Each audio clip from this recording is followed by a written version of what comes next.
אתם מאזינים לפשוט עברית עם עומר גלילי.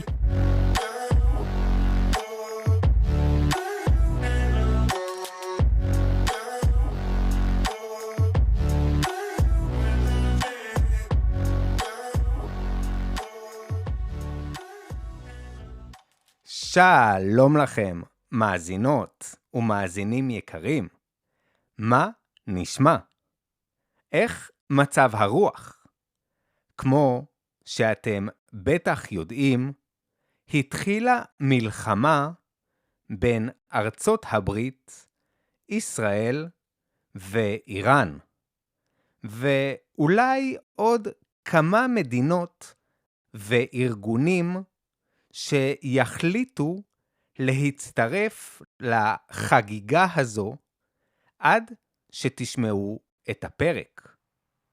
כשאני אומר חגיגה, אני מתכוון במרכאות כמובן. לומר על מלחמה שהיא חגיגה, זה סוג של דרך בעברית להגיד שיש בלגן. כמו לדוגמה, אתמול הייתה לי חגיגה עם הילדים. הם לא נתנו לי לישון כל הלילה. או מה שהולך עכשיו בעבודה זה ממש חגיגה. אף אחד לא יודע מה לעשות. כולם בבלגן אחד גדול. אז כמו שאתם מבינים, חגיגה יכולה להיות דבר טוב ודבר לא כל כך טוב. הכל תלוי בקונטקסט. אם אתם מתעניינים במה שקורה עכשיו במלחמה, ואתם רוצים לדעת קצת רקע על כל הסיפור שבין ישראל לאיראן, אני מציע לכם להקשיב לפרק מספר 21, שבו אני מדבר על ההיסטוריה המורכבת שבין המדינות. אבל היום אנחנו לא הולכים לדבר על מלחמות. היום אנחנו הולכים לעסוק במשהו אחר לגמרי. אז ברוכים הבאים לפרק מספר 39. והיום אנחנו נדבר על ביטויים בעברית שקשורים באוכל. אבל רגע לפני שנתחיל בפרק המגניב הזה, אני רוצה לדבר איתכם שנייה על משהו שקשור גם אליכם. אחרי הרבה שיעורים עם תלמידים כמוכם, שמתי לב למשהו שכל הזמן חוזר על עצמו. החוסר בתרגול הדיבור בעברית. לא מעט מהתלמידים שלי מצליחים להבין לא רע את כל מה שנאמר כאן בפודקאסט. וזה מצוין, באמת. זה מראה על רמה גבוהה של עברית. אבל כשמגיע הזמן להפסיק להקשיב ולהתחיל לדבר, חלק פתאום נעצרים. הם מרגישים שהמשפטים והמילים שלהם יוצאים הרבה יותר פשוטים ממה שהם התכוונו לומר, ושהם לא מצליחים להסביר בצורה מדויקת את הרעיונות שיש להם בראש. ובעיקר, וזה אולי הדבר הכי קשה, הם מרגישים שכבר הרבה זמן שהם נשארים תקועים באותה הרמה, וכבר לא ממש מצליחים להתקדם בעברית. אבל יש דרך לצאת מזה, והיא לא כזאת מסובכת. כל מה שצריך זה פשוט לתרגל את הדיבור. כן, אני אומר שזה פשוט, ואתם עכשיו בטח מחייכים. אני יודע שחלקכם לא גר בישראל, ולא יכול למצוא בקלות מישהו שאפשר לדבר איתו בעברית. ובדיוק בשביל זה יש את מפגשי התרגול שלנו. במפגשים האלה אנחנו משפשפים את העברית ויוצאים מהקומפורט זון של אותם משפטים וסיפורים רגילים שכולכם כבר יודעים להגיד בעל פה. אז אם זה מעניין אתכם ואתם רוצים לשפר עוד את הדיבור שלכם בעברית, אתם מוזמנים להצטרף אליי לתרגול קבוצתי או לשיעורים אישיים, ולקחת את העברית שלכם צעד נוסף קדימה. טוב, יאללה, חייבים כבר להתקדם, כי יש לנו פרק סופר מעניין לדבר עליו. אז תגבירו את הווליום וכנסו למצב רוח מצוין, כי היום אנחנו הולכים לדבר על 3 ביטויים בעברית שקשורים באוכל. אז קדימה, מוזיקה ואנחנו מתחילים.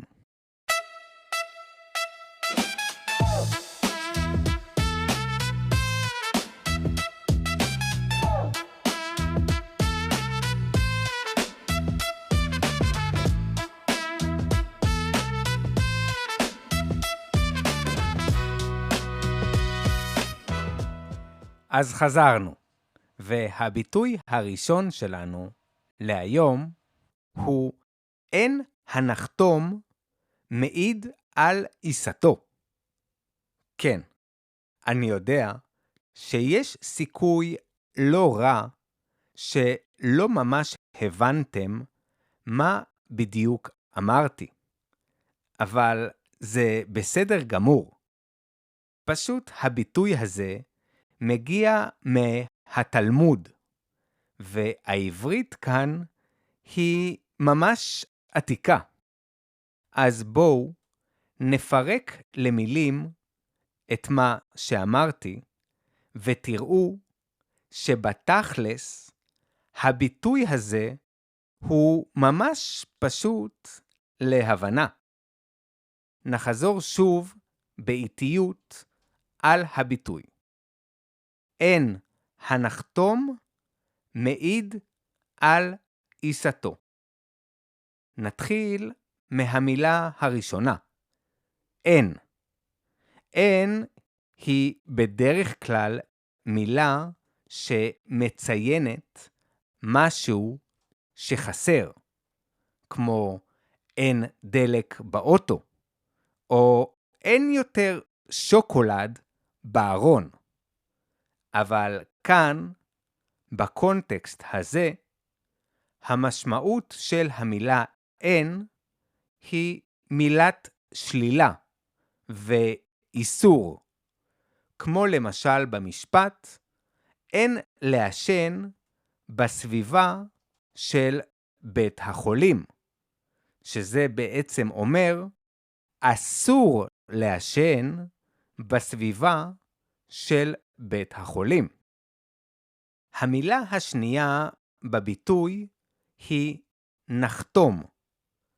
נחתום זו מילה עתיקה שמגיעה מהשפה הארמית, והפירוש שלה הוא אופה. פעם, לפני מאות ואלפי שנים, הרבה אופים היו חותמים על הלחם וכותבים עליו את השם שלהם או את השם של מי שהזמין וקנה את הלחם. הסיבה שעשו את זה הייתה כי פעם רוב התנורים היו ציבוריים ומשותפים להרבה אנשים. ובעזרת החתימה המיוחדת, כל אופה יכל לדעת למי בעצם שייך הלחם. המילה השלישית בביטוי היא מעיד. אדם שמעיד הוא אדם שמספר על משהו שקרה באמת. זאת אומרת שהוא מוסר את הגרסה שלו לדברים שקרו. זה ממש כמו שנותנים עדות במשטרה או בבית המשפט. לסיום, נשארנו עם צמד המילים על עיסתו. זוכרים שקודם אמרנו שנחתום הוא אופה? אז עיסתו זה בעצם הבצק שלו. כשמכינים לחם, מכניסים לתוך קערה קמח, מים, מלח ושמרים, ויוצרים יחד תערובת שנקראת עיסה, שזה במילים פשוטות הבצק.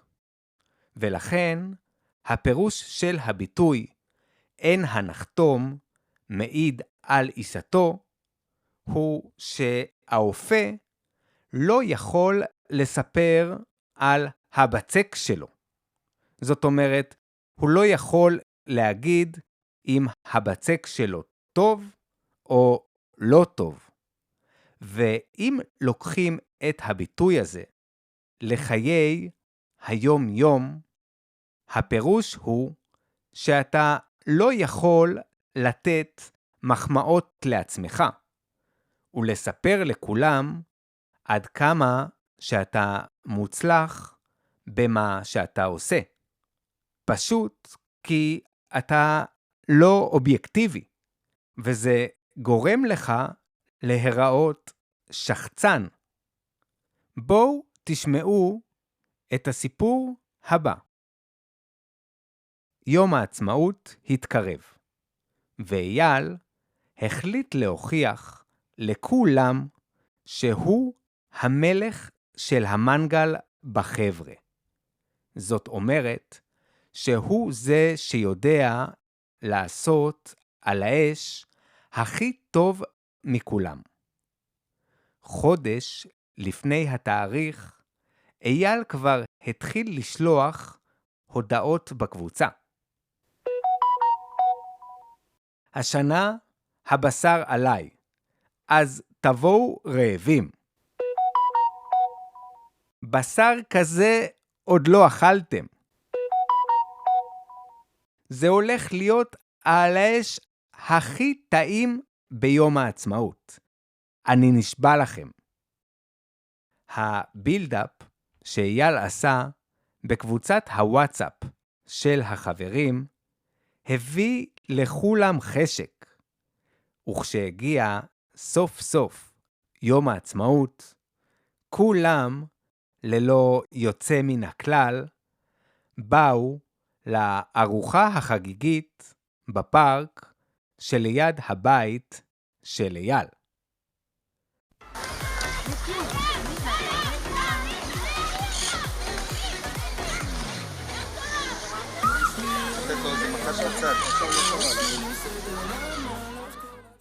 בגלל שזה היה יום העצמאות, הפארק היה מפוצץ באנשים. זאת אומרת שהיו שם מלא אנשים. מוזיקה ישראלית יצאה מרמקולים קטנים שהיו על השולחנות. ובכל מקום היה ריח חזק של עשן ושל בשר על האש. כשהחבר'ה הגיעו, הם ראו שאייל כבר תפס את הפינה הכי טובה. זאת שנמצאת על הדשא, בדיוק מתחת לעץ גדול שעושה צל. אייל חייך אליהם, אבל מיד המשיך לעבוד. הוא נראה כמו מקצוען אמיתי. המנגל כבר דלק. לידו הייתה מונחת צידנית גדולה מלאה בבשר. ובצד עמד שולחן קטן, ועליו היו מסודרים כל מיני תבלינים וכלי עבודה לבשר. וכדי להשלים את הלוק, אייל אפילו עבד עם סינר, ושם על הידיים שלו כפפות שחורות מגומי, בדיוק כמו שיש לכל אותם מומחים לבשר שמפרסמים בפייסבוק ובאינסטגרם. כל אחד יודע להכין סטייק מאנטריקוט, או מפילה טוב שעולה 250 שקל לקילו. אייל אמר לחברים שלו, תוך כדי שהוא מתחיל להוציא את הבשר מהצידנית. הקטע בלעשות על האש זה להשתמש בחתיכות הפחות מוכרות. אלה שרק המקצוענים מכירים. החברים התלהבו, אבל כשהם ראו שאייל רוצה להיות לבד ליד המנגל, ושהוא לא מוכן לקבל מהם שום עזרה, הם עזבו אותו והלכו לשבת בצל, כדי לשתות קצת בירות ולקשקש אחד עם השני.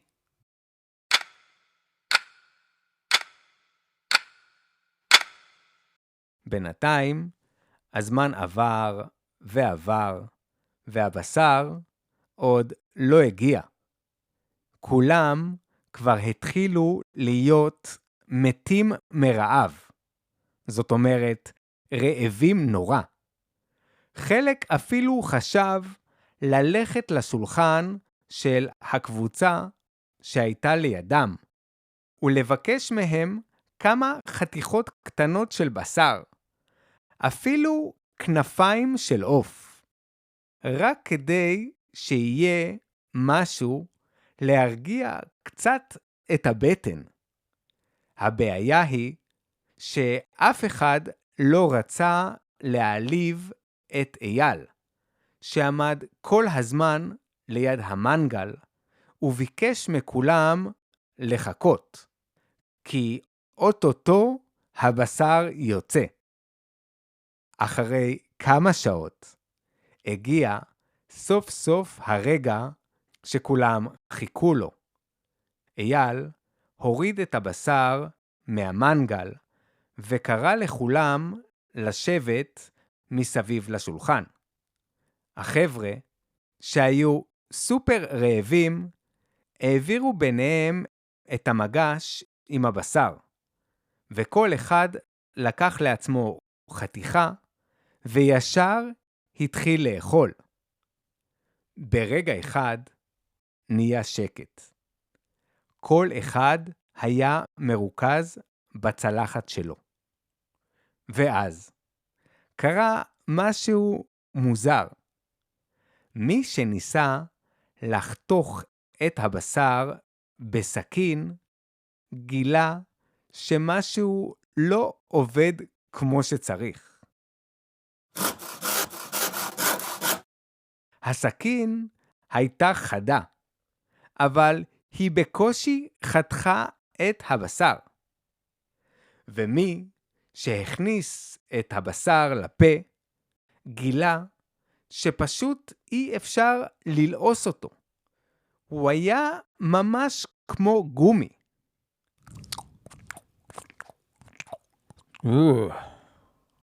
הקטע הוא שלאף אחד לא היה נעים להגיד כלום.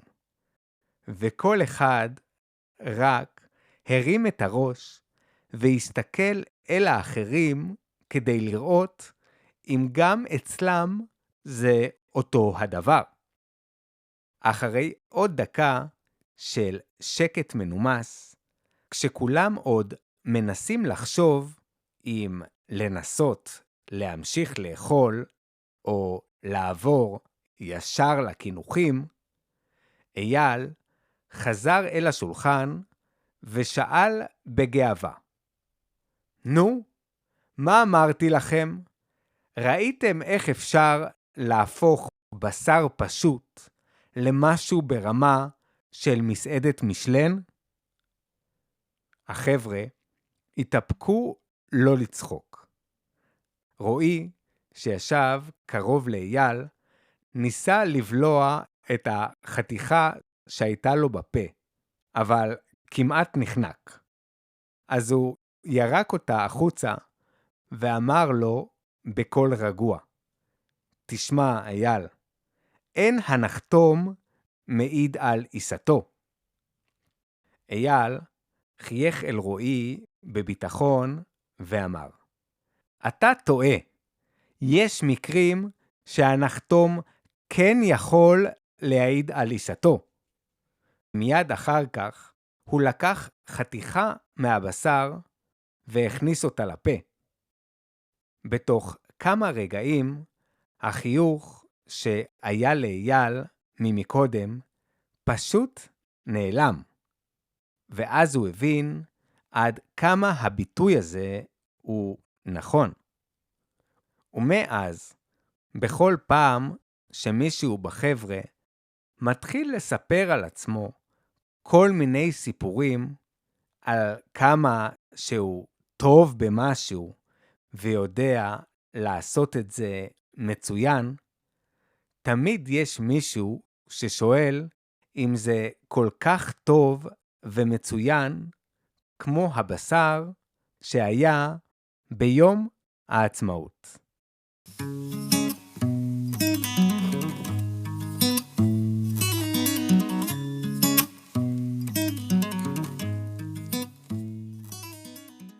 הביטוי הבא שלנו הוא לאכול את הדייסה שבישלת. דייסה זה סוג של תבשיל על בסיס של דגנים, כמו שיבולת שועל, סולת, אורז או תירס, שמוסיפים לו נוזל, כמו מים או חלב. דייסה זה מאכל מאוד פופולרי, כי הוא גם פשוט, גם זול וגם חם ומשביע. המשמעות של הביטוי לאכול את הדייסה שבישלת היא לשאת בתוצאות של המעשים או ההחלטות שקיבלת. כשבדרך כלל הכוונה היא למשהו שלילי. זאת אומרת, אם אתה גרמת לבעיה מסוימת, אתה זה שצריך להתמודד איתה, ולא אף אחד אחר. בואו תקשיבו לסיפור הבא שעוסק במישהו שהיה צריך לאכול את הדייסה שבישל.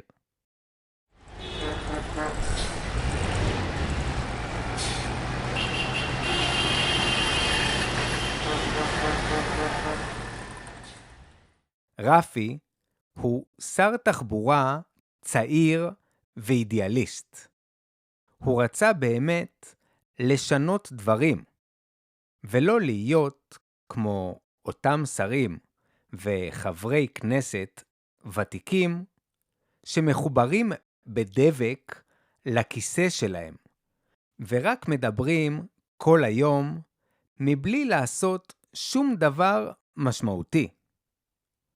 זמן קצר אחרי שרפי נכנס לתפקיד, הוא החליט לפעול כדי להעביר חוק להגבלת הכניסה של מכוניות פרטיות בתוך מרכזי הערים.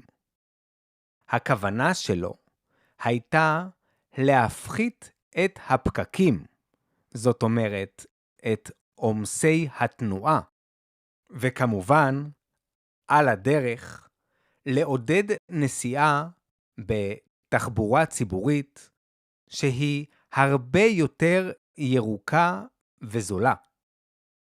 אבל רגע לפני שהוא הלך להגיש את הצעת החוק בכנסת, הגיע אליו רוני, היועץ הפרלמנטרי. רוני בא להזהיר אותו. רפי, החוק שלך הוא מאוד בעייתי. התחבורה הציבורית בארץ עדיין לא מוכנה לשינוי כזה. פשוט אין בישראל מספיק אוטובוסים ציבוריים, אין מספיק קווים, ובטח שאין מספיק נהגים. תקשיב לי טוב, רפי. אנשים לא יעברו לנסוע בתחבורה ציבורית רק בגלל שאתה העברת חוק. להפך, הם יחשבו שאתה רק רוצה לחלוב מהם עוד כסף. רפי הסתכל בחיוך על היועץ שלו ואמר, אתה יודע מה? זאת בדיוק הבעיה עם הפוליטיקה בארץ. אפילו שיש מלא דברים שלא עובדים כמו שצריך, עדיין כולם מפחדים לעשות שינויים. ובסוף שום דבר לא זז.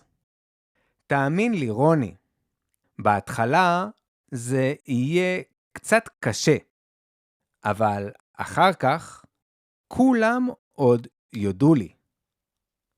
רפי, שהיה פוליטיקאי חרוץ וגם מאוד משכנע, הצליח, אחרי עבודה לא פשוטה, להעביר את החוק שלו בכנסת.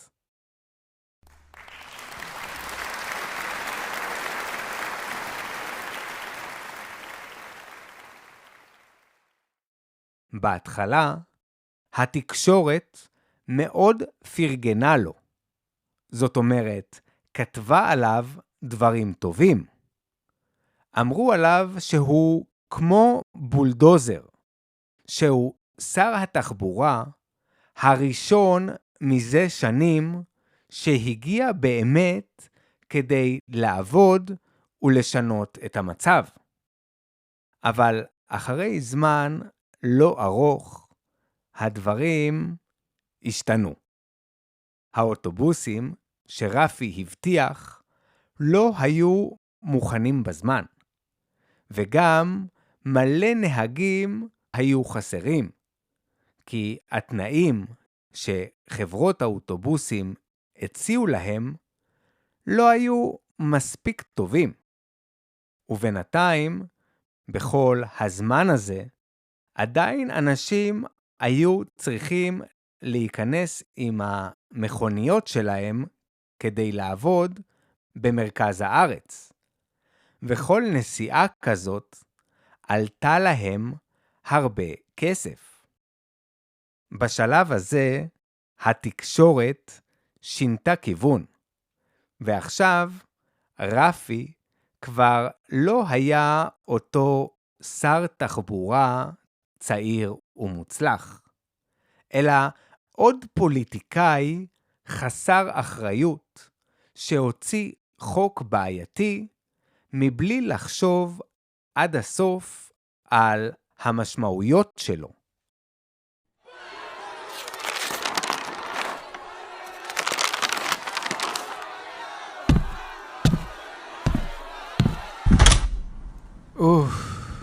עכשיו יותר טוב. רפי ישב במשרד שלו עם רוני היועץ וקרא את אחת הביקורות השליליות שכתבו עליו באחד העיתונים הגדולים. הייתי צריך להקשיב לך, הוא אמר לרוני, כי עכשיו אני אוכל את הדייסה שבישלתי. אל תדאג, אמר רוני היועץ. יש דרך לשנות את זה. לשנות את זה? התפלא רפי. איך בדיוק? מה, אתה מציע שאני פשוט אבטל את החוק? מה פתאום לבטל את החוק? צעק עליו רוני. החוק שלך הוא מצוין. זה מכניס עכשיו מלא כסף למדינה ולעיריות. אם תצא נגדו, ראש הממשלה יזרוק אותך מהתפקיד. רגע, אז מה אתה מציע? שאל רפי, שלא הבין בדיוק לאן רוני חותר. זאת אומרת, לאיזו נקודה הוא רוצה להגיע. רוני התקרב לרפי ואמר בשקט, פשוט תלך לתקשורת ותגיד להם שמי שאשמה במצב הזה היא האופוזיציה. תאמר להם שזה שאין כאן תחבורה ציבורית טובה, זה הכל בגלל התקופה שהאופוזיציה הייתה בשלטון. תספר ששר התחבורה הקודם הוא זה שבישל את הדייסה הזאת, ולא אתה ולא הציבור צריכים לאכול אותה בגלל זה.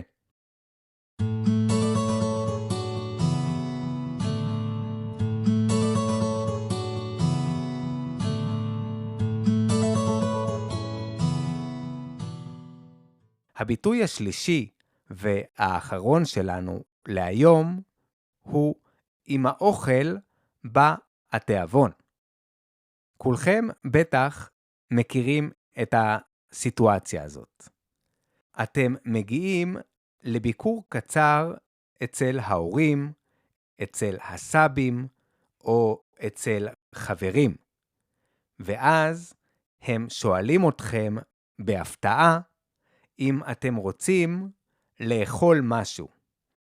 עכשיו, אתם לא חשבתם בכלל לאכול שם.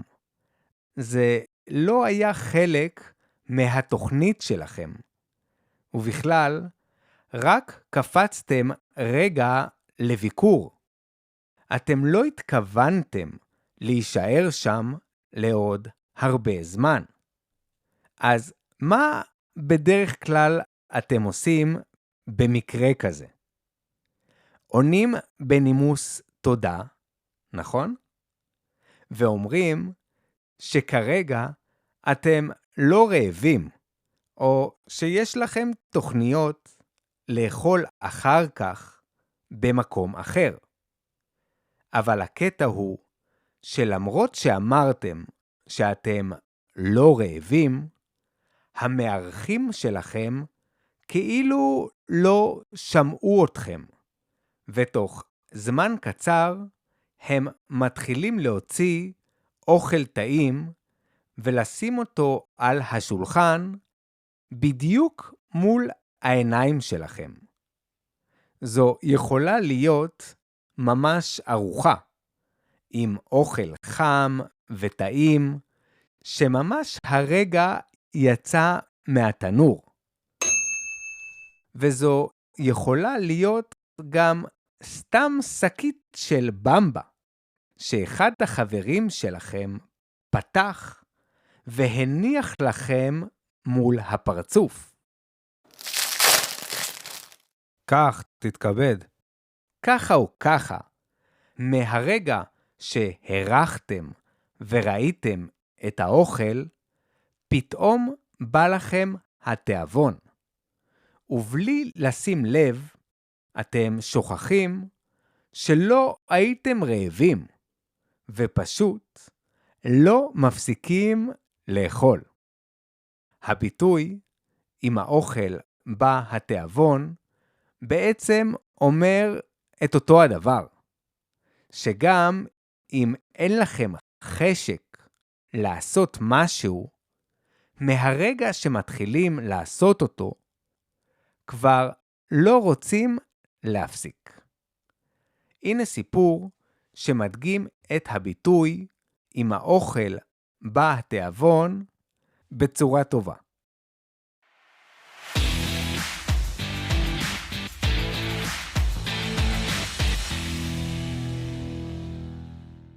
ימית לא הייתה ספורטאית. שנים של ישיבה במשרד, אוכל מהיר בין פגישות ועייפות קבועה בכל ערב, גרמו לה בכלל לא לחשוב על ספורט. להפך, כל מה שבא לה בסוף היום זה לשבת על הספה ולראות איזה סדרה. נכון, החיים שלה היו סוג של קלישאה, אבל מה לעשות שקלישאות הן הרבה פעמים די נכונות. יום אחד נועה, חברה שלה, הזמינה את ימית לרוץ יחד איתה. בהתחלה ימית חשבה שנועה צוחקת איתה, אבל אז כשהיא הבינה שנועה רצינית, היא מיד סירבה. אני? לרוץ? אין שום סיכוי. אבל נועה חייכה ואמרה לה בטון משכנע, נו בחייאת ימית, רק ריצה קצרצרה. נגיע עד לבית הקפה שבקצה של הפארק, ואת הדרך חזרה נעשה בהליכה. את תראי שזה ממש בקטנה. ההצעה של נועה עם התירוץ של לשתות קפה, ואולי אפילו לאכול איזה קורסון קטן, נשמעה לימית הרבה פחות מאיימת. ואחרי התלבטות קצרה, היא החליטה להסכים. בערב של הריצה, הן נפגשו מתחת לבית של ימית. זאת הייתה ריצה איטית, אבל לימית זה בכלל לא היה קל. היא עצרה, התנשפה, ובעיקר התעצבנה על עצמה, על למה בכלל היא הסכימה לעשות את זה. אבל כשסוף סוף הן הגיעו לבית הקפה, והתיישבו עם כוס קפה וקרואסון ביד, ימית הרגישה משהו שהיא לא ציפתה לו. הגוף שלה היה עייף מהריצה, אבל מצד שני, מצב הרוח שלה היה מצוין. אחרי יומיים, נועה שלחה לימית הודעה אם היא רוצה לעשות את זה שוב, אבל בלי הקרואסון, כי אסור להגזים עם המתוקים. הפעם ימית לא חשבה יותר מדי, ומיד אמרה לה שכן.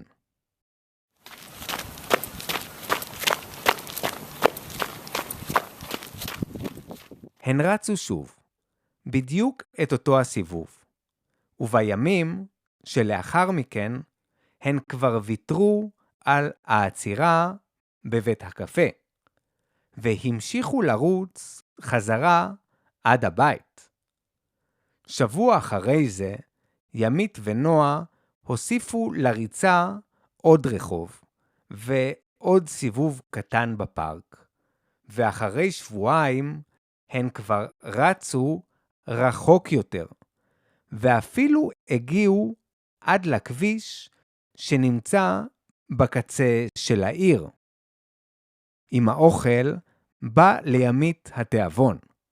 היא רצתה לרוץ עוד ועוד, וכבר לא הסתפקה בריצות הקבועות שלה עם נועה. קילומטר הפך ל2, 2 ל5, 5 ל10, ואז היא כבר החליטה להירשם לחצי מרתון. לא כדי לנצח, אלא רק כדי להוכיח לעצמה שהיא מסוגלת.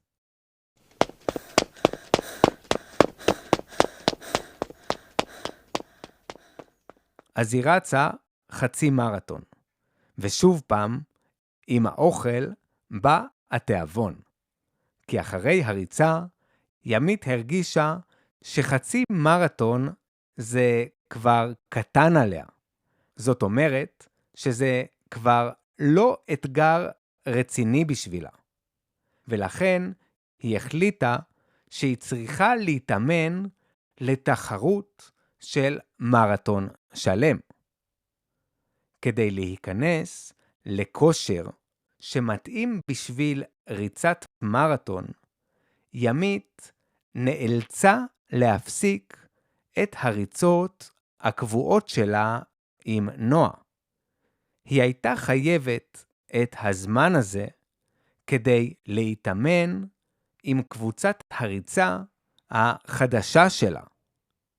שם כבר לא היו רצים חובבים, אלא ממש ספורטאים שלקחו את הריצה מאוד ברצינות, ואפילו רצו לזכות בפרסים. יום אחד, ממש לפני אחת התחרויות, ימית לא הרגישה כל כך טוב. הגוף שלה היה חלש, והרגליים שלה היו כבדות, ולא זזו בקצב הרגיל שלהן. ימית ממש התבאסה. היא לא רצתה לרוץ במצב כזה.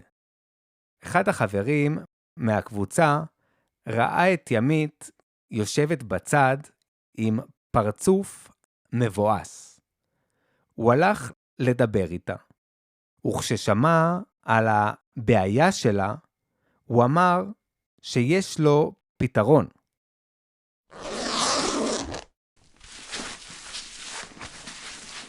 הוא הוציא מהתיק שלו כדור קטן שנראה כמו כדור רגיל נגד כאב ראש.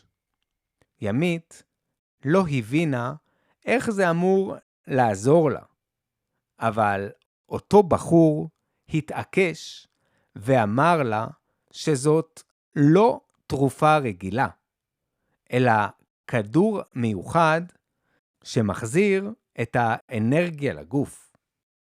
וזה יגרום לה לרוץ בקצב מצוין. ימית היססה. זאת אומרת, התלבטה.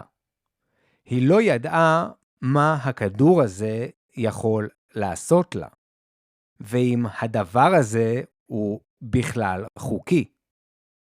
אבל אז היא חשבה על קבוצת הריצה שלה, וכמה שהיא לא רוצה לאכזב את החברים שלה. אחרי כמה שניות של התלבטות, היא לקחה את הכדור והכניסה אותו לפה. באותה תחרות, ימית רצה כל כך מהר עד שלא רק שהיא שברה את השיא שלה, היא הגיעה למקום הראשון. הניצחון הראשון של ימית בתחרות גדולה ורצינית שינה אצלה משהו בתפיסה. פתאום היא לא רצתה רק לסיים בכבוד ולתת תוצאה טובה, היא רצתה להיות הראשונה. ואם הכדור עזר לה פעם אחת, אולי הוא יוכל לעזור לה שוב. בתחרות הבאה, ימית כבר הרגישה טוב, אבל בכל זאת היא החליטה לקחת שוב את הכדור. הפעם היא לא הגיעה ראשונה, אבל עדיין הייתה בעשירייה הפותחת. זאת אומרת, בין 10 הרצות הכי מהירות. עם האוכל בא לימית התיאבון, והיא החליטה שבמקום כדור אחד, מה שהיא צריכה זה לקחת כדור וחצי. החצי הזה הוא זה שיבדיל אותה מהרצות האחרות.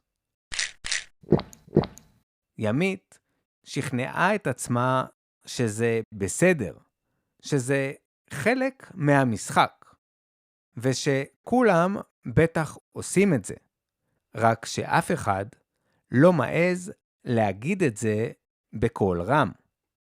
יום אחד, אחרי אחת התחרויות הגדולות ביותר בארץ, תפסו את ימית ועוד כמה ספורטאים אחרים בבדיקת פתע.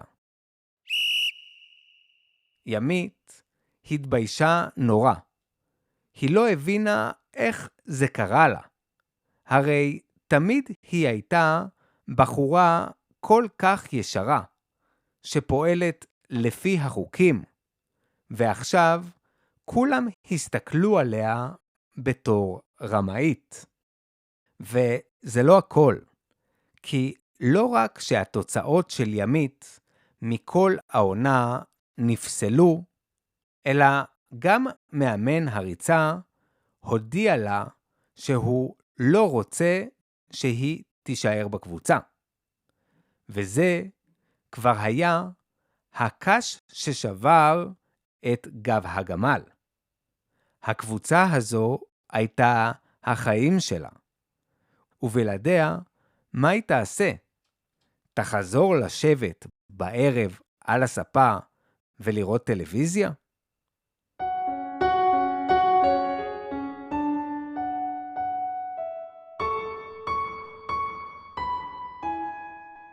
בערב שלמחרת, ימית רצה לכיוון הפארק שליד הבית שלה. שלא כמו בתחרויות, הפעם לא חיכה לה שם קהל, גם לא הייתה שם חלוקה של גביעים ומדליות, ואפילו החברה הטובה שלה, נועה, לא הייתה שם. ימית הייתה לגמרי לבד. כשהגיעה לסוף הפארק, היא ראתה את האור של בית הקפה, והחליטה להיכנס פנימה. היא התיישבה, הזמינה משהו חם לשתות, והביטה דרך החלון. באותו רגע היא נזכרה ביום שבו היא רצה בפעם הראשונה. היא נזכרה שאז היא לא רצתה להיות אלופה, אלא רק רצתה לזוז קצת.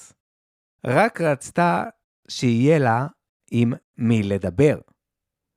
מבלי לחשוב, ימית הוציאה את הטלפון מהכיס, והתקשרה למישהי שהיא לא דיברה איתה כבר הרבה מאוד זמן.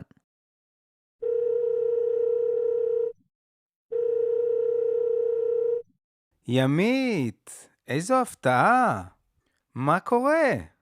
היי נועה, רוצה אולי לצאת מחר לריצה? לריצה? איתך? וואו, איזה כבוד. חשבתי שכבר שכחת ממני. מה פתאום, נועה? אל תדברי שטויות. אבל ימית, שכחת שאני רצה לאט? אני לא רוצה לפגוע לך באימונים עם הקבוצה. ובטח בקרוב יש לך איזה תחרות. נועה, נראה לי שסיימתי עם התחרויות. לפחות לזמן הקרוב. מה? באמת? למה? מה קרה? זה סיפור ארוך, נועה. נו יאללה, ספרי. אני סקרנית. נועה, זה לא לטלפון. בואי ניפגש מחר, בדיוק כמו פעם, לאיזה ריצה עם קפה טוב.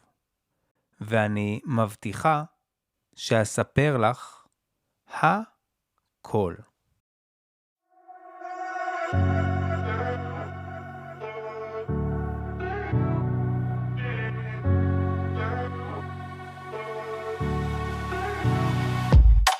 זהו, זה הכל להפעם. דבר ראשון, אני רוצה להודות לקריסטה שתרמה לפודקאסט, וליונה שעשתה המנוי. המון תודה לכם על המילים החמות ועל האמון שאתן נותנות בי. ולכם, מאזינים יקרים, אני רוצה להזכיר שאם גם אתם אוהבים את הפודקאסט וחושבים שהוא עוזר לכם ללמוד עברית, יש הרבה דרכים שבהן גם אתם יכולים לתמוך. דרגו את הפודקאסט בספוטיפיי, עשו לי לייק ביוטיוב, וכנסו לעמוד שלי בקופי, שנמצא בלינק של הפרק. שם אתם יכולים לתרום, לעשות מנוי, וגם לקבוע איתי שיעורים פרטיים, כדי שנוכל לעבוד חזק על הדיבור שלכם. לסיום, אני רוצה להגיד לכם המון תודה על ההקשבה ועל הפרגון, ואני מאחל לכם המשך יום נפלא ורגוע. ואנחנו נתראה כמובן בפרק הבא של פשוט עברית.